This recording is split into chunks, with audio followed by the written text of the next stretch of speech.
No começo de 2020, a brasileira Natura anunciava a compra da americana Avon, sua rival histórica, tornando assim a Natura a quarta maior empresa de beleza do mundo. A notícia deixou muita gente perplexa, afinal, como uma empresa brasileira conseguiu comprar um símbolo centenário americano de mais de 130 anos. Brazilian cosmetics company Natura. Now, this is a really hard story to understand, but we're going to get it explained. Officially begins trading on the New York Stock Exchange this morning after closing its acquisition of Avon, making the combined company the fourth largest pure play in beauty. Tudo parecia um sonho para a Natura. Em uma janela de apenas 7 anos, a empresa comprou as multinacionais Aesop, The Body Shop e a própria Avon. A Natura tornava-se uma potência mundial que tinha como ambição competir de igual para igual com gigantes como a L'Oréal. Mas rapidamente, o sonho tornou-se um verdadeiro pesadelo. Em 2022, o Grupo Natura teve um prejuízo acumulado de 2,8 bilhões de reais. Esse número simbolizava o desastre que a empresa viveu nos últimos anos. A Natura entrou com um grande processo de reestruturação para não ter que encerrar sua história. História essa que começou nos anos 60 e que, por décadas, foi símbolo de sucesso. Luiz Seabra, o fundador da Natura, lá no início teve a visão de focar na venda direta dos seus produtos, o que deu muito certo. Todo brasileiro teve alguma parente ou uma vizinha ou até mesmo uma conhecida que andava com sua revista da Natura ou da sua concorrente, Avon. Elas lhe ofereciam os produtos, rabiscavam as folhas marcando os produtos que eram vendidos e dias depois os produtos chegavam a você. No vídeo de hoje vamos contar a história da Natura, sua fundação, passando pelo seu crescimento até o princípio de sucesso mundial e explicar as principais causas da atual crise da empresa.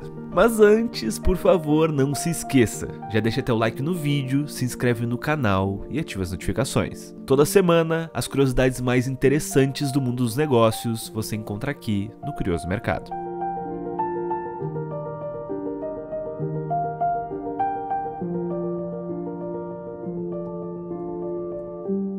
O vídeo de hoje foi patrocinado pela imersão G4 Traction do G4 Educação. E a gente queria agradecer a eles bem rapidinho aqui por isso. O G4 Traction é um programa presencial voltado para empresários que querem tracionar o seu negócio e acelerar o crescimento através de liderança, cultura, processos, venda e growth. Além de aprender com mentores com muito track record, você também irá se conectar com empresários de diversos setores para encontrar soluções, trocar experiências e fazer negócios.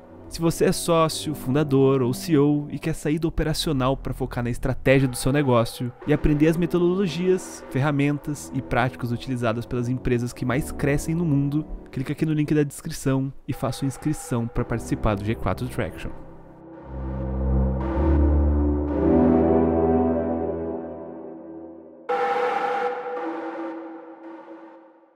Luiz Seabra, um dos fundadores da Natura, começou sua carreira profissional aos 14 anos, trabalhando na área de custos na empresa de seu pai. A afinidade com a área o levou a cursar economia logo após o colegial. Depois da graduação, durante 8 anos, trabalhou para Remington Rand.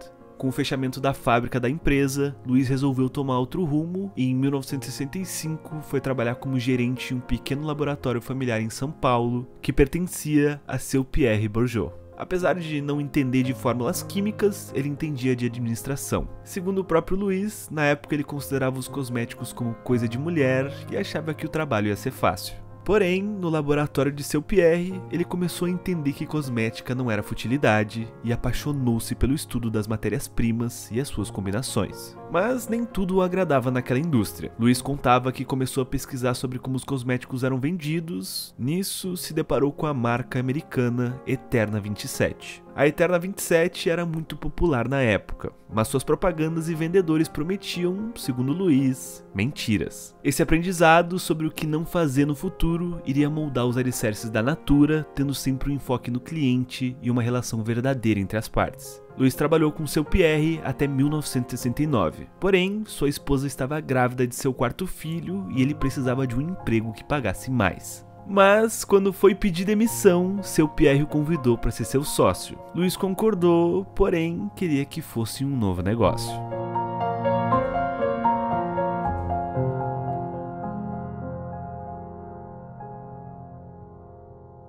Foi então que surgiu em 1966 a empresa que viria a ser a Natura no futuro, de uma sociedade composta por Luiz Seabra, que possuía 20% da empresa, e do filho de seu Pierre, Jean-Pierre Bergeau, com 80% da sociedade. Os primeiros meses foram muito difíceis, tendo apenas o laboratório de seu Pierre como cliente, que utilizava as formulações da dupla. Com essa experiência, Luiz Antônio Seabra percebeu que vender cosméticos era muito mais difícil do que parecia. Era complicado de conseguir novos clientes. E depois de um tempo, a situação se agravou. Seu Pierre também parou de comprar e a empresa recém-criada ficou sem clientes. Mas Luiz Seabra queria continuar. Foi então que, com seu único patrimônio na época, um carro da marca Volkswagen do ano de 1967, ele comprou 30% da empresa, tornando-se então dono de 50% do negócio e assim dando fôlego para o caixa da empresa. Foi nessa época, quando Luiz tinha apenas 25 anos, que eles mudaram o nome da empresa para Natura, o que remetia ao pioneirismo da marca em selecionar para seus cosméticos ingredientes naturais. A empresa trazia um novo tipo de conceito para a época. Seus produtos não se enquadravam nas drogarias tradicionais. Então, decidiram abrir sua própria loja, que foi inaugurada em 1970. Era uma pequena portinha onde antes funcionava uma borracharia na rua Oscar Freire, em São Paulo. Mas isso muito antes da rua se tornar um local luxuoso como nos dias atuais. Além da loja, a Natura adotou também um modelo que era, de certa forma, novidade para a época: a venda direta ao consumidor por meio de consultores. Modelo esse que já vinha sendo trabalhado há 10 anos antes no Brasil pela Avon. Luiz atendia pessoalmente os clientes. Apesar de ser economista, ele sempre teve forte interesse na psicologia, então logo percebeu a necessidade de não somente vender, mas entender verdadeiramente a necessidade de seus clientes e realizar uma venda consultiva. Não era apenas vender produtos e receber o dinheiro em troca. Essa relação deveria ser mais profunda para não haver o risco do cliente comprar e nunca mais voltar. Essa experiência direta com os clientes e as reflexões que surgiram nessa época teriam suma importância no futuro da Natura.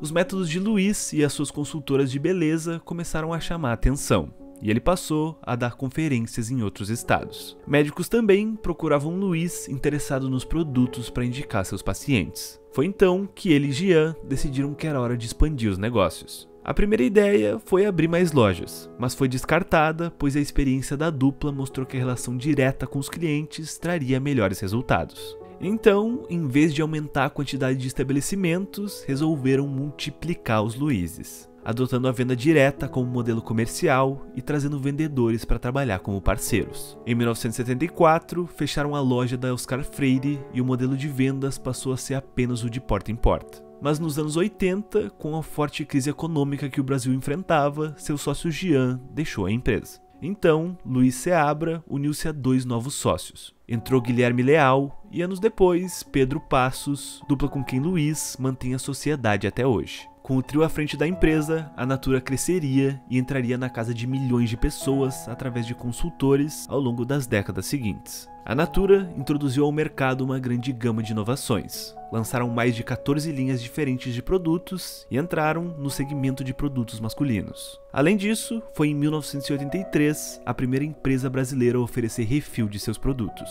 A internacionalização da Natura começou um ano antes, em 1982. Por meio de um distribuidor local, os produtos já podiam ser encontrados no Chile. Aqui no Brasil, a empresa travava uma ferrenha disputa de mercado com a Avon, a multinacional, líder mundial em vendas diretas de cosméticos. Não havia ninguém nas décadas de 80 e 90 e também no começo dos anos 2000 que não tivesse uma conhecida que através das revistinhas vendesse os produtos da Avon ou da Natura. Mas elas também encontravam concorrência em empresas com sistemas de vendas diferentes, como varejistas e franqueadas que atuavam também no setor de beleza. Destacava-se na época a L'Oréal, Nivea, Johnson & Johnson, a Unilever e o Boticário. Mas a Natura procurava se diferenciar pela sua qualidade e por associar sua marca com a causa ambiental e a sustentabilidade. Então, chegou um novo milênio e a disputa entre a brasileira Natura e a gigante multinacional Avon só aumentava. A americana Avon possuía uma rede de aproximadamente 800 mil representantes de vendas e o Brasil era a sua segunda maior unidade mundial.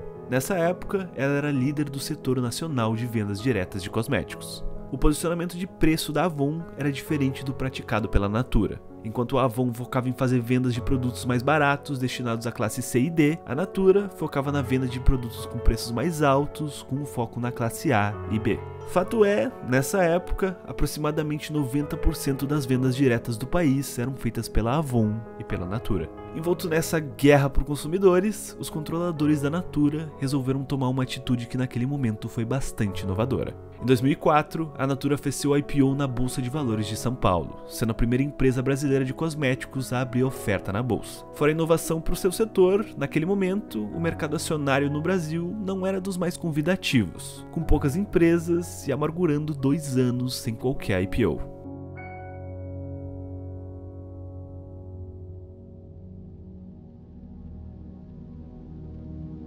Em 2005, a Natura passou à frente da sua rival americana Avon no volume de negócios no Brasil e se tornou a maior marca de cosméticos com vendas diretas no país. Ao completar 40 anos, no ano de 2009, a Natura atingiu o marco de 1 milhão de revendedores, em sua grande maioria mulheres. Nesse ano, também intensificaram suas ações de marketing e a sua atuação em outros países da América Latina, com fábricas na Argentina, Colômbia e México.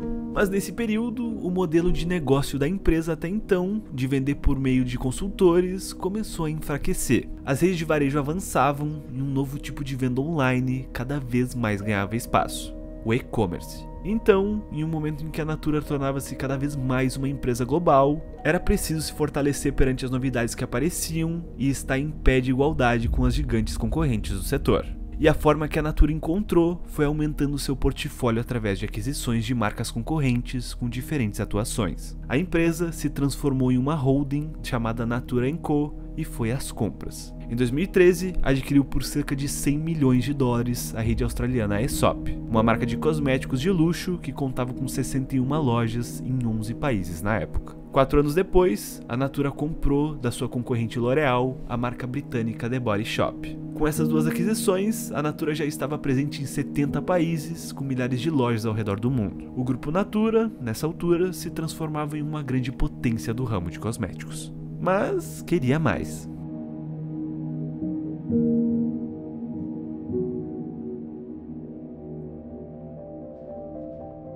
Em 2019, a Natura anunciou, pelo valor de aproximadamente 2 bilhões de dólares, a compra de sua histórica rival, Avon Products, exceto a operação da Avon nos Estados Unidos. Essa transação colocou a Natura, naquele momento, na posição de 4ª maior empresa de beleza do mundo. A notícia foi histórica, uma empresa brasileira comprando o símbolo americano e assim se transformando numa verdadeira potência mundial do seu setor. Mas quando a euforia passou e foi feita uma rápida análise, ficou claro que seria o maior desafio da Natura até então. Isso porque a Avon vinha enfrentando sérios problemas financeiros há mais de uma década, amargurando seguidos prejuízos. Além do que, a marca já não tinha mais a mesma força do passado. Era bastante óbvio que a Avon precisava passar por uma profunda reestruturação para voltar aos seus tempos de glória. Mesmo assim, a Natura & Co seguiu forte e a empresa chegou a ultrapassar o patamar de 80 bilhões de reais em valor de mercado. Mas com a chegada da pandemia do Covid-19, a empresa foi altamente impactada em suas vendas. Empresas do mundo inteiro tiveram grandes dificuldades, mas a Natura tinha ou melhor,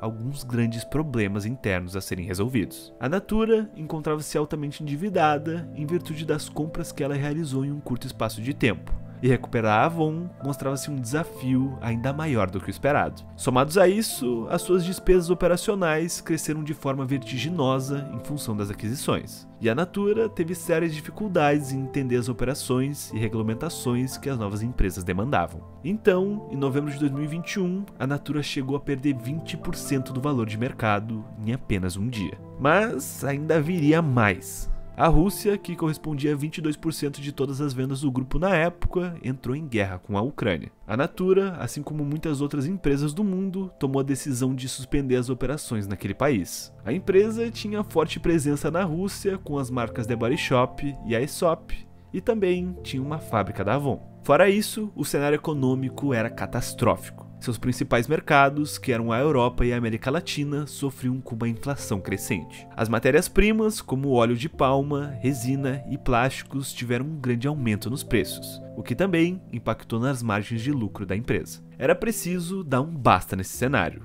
ou além de perder o sonho de se tornar uma marca global, a Natura poderia vir a fechar as portas.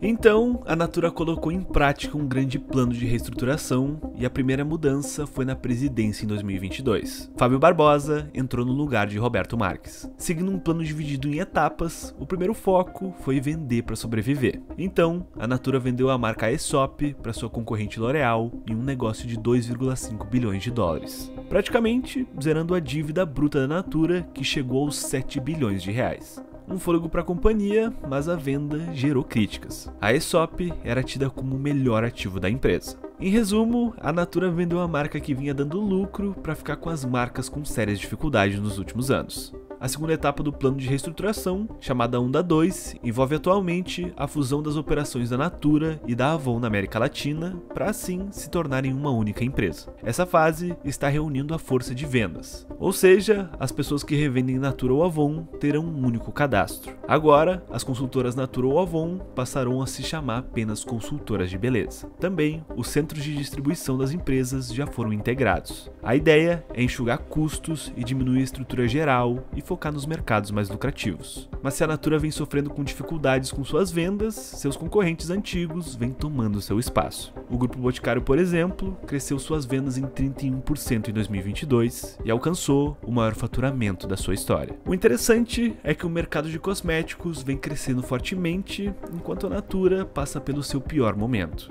E para aumentar o drama da Natura, nos últimos anos, um novo tipo de concorrente surgiu.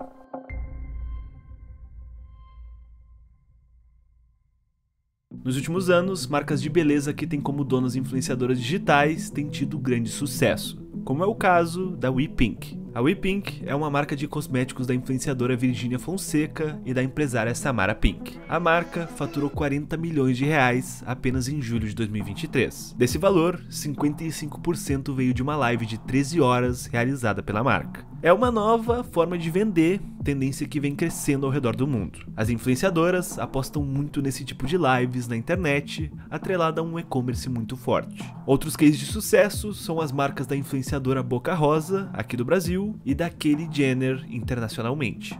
Só para você ter uma ideia, Kylie vendeu 51% das participações da Kylie Cosmetics para Coty em 2020 por 600 milhões de dólares. Obviamente, esses números ainda são pequenos para que o mercado de cosméticos global representa. Mas ao que tudo indica, as influenciadoras têm um bom caminho de crescimento pela frente e as gigantes globais já estão de olho nessa tendência. Mas voltando à Natura, mesmo em meio a vários tropeços e escolhas que resultaram em um cenário dramático, a Natura segue seu plano de desinvestimentos e reestruturação. A empresa, enquanto esse vídeo está sendo produzido, está avaliando a venda da The Body Shop. A avaliação interna da Natura é que a The Body Shop queima a caixa, não cresce há anos e é necessário rejuvenescer a marca. Isso demandaria um alto investimento, o que parece que a Natura não está disposta a fazer. Seu foco agora é no mercado latino-americano, ou seja, a Natura está voltando às suas raízes. A marca Natura se tornou um símbolo brasileiro ao redor do mundo com mais de 35 mil funcionários. Mas através de um processo de crescimento muito acelerado, a marca não conseguiu efetivar seu sonho de se tornar uma marca global, pelo menos por hora. O passo sim foi maior que as pernas. E com um novo cenário se apresentando, será que a empresa vai conseguir acompanhar as mudanças do mercado? Só o tempo dirá. Deixe aqui nos comentários a sua opinião sobre o futuro da Natura ou uma história que você tem com a empresa. E se você gostou do nosso conteúdo, considera com carinho se tornar um membro do canal. Além de receber selos, conteúdos exclusivos, participar das enquetes e outros benefícios, você ajuda o Curioso Mercado a continuar produzindo conteúdo. Mas se você não quiser se tornar membro, você pode deixar seu like e se inscrever no canal, que é de graça. Toda semana, as curiosidades mais interessantes do mundo dos negócios você encontra aqui no nosso canal. Curioso Mercado, conteúdo para quem tem conteúdo.